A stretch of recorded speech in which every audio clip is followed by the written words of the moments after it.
It's very difficult to be a startup founder. It's emotionally draining. That's why you'll see a lot of accelerators will not take single founders, right? They want at least a team, at least a 2 or 3 person team. It is very stressful, and it's very easy to get kind of sucked in, and your sense of identity becomes this company.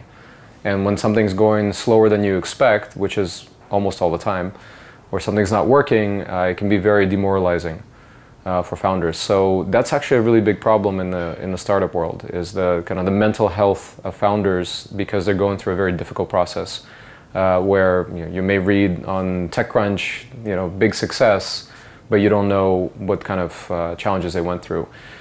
For corporate innovation teams that are partnering with startups, they need to realize that there's this big emotional drain, this instability that they're going through, and they need to be supportive as much as they can be.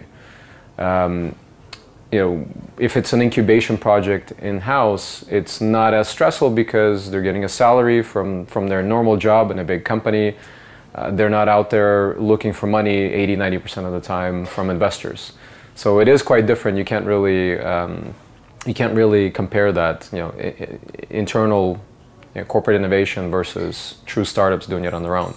But when there's this partnership that happens, it's very important that the corporate partners understand what the startups are going through, react really fast to them, help them any way they can, and not kind of drag out the process.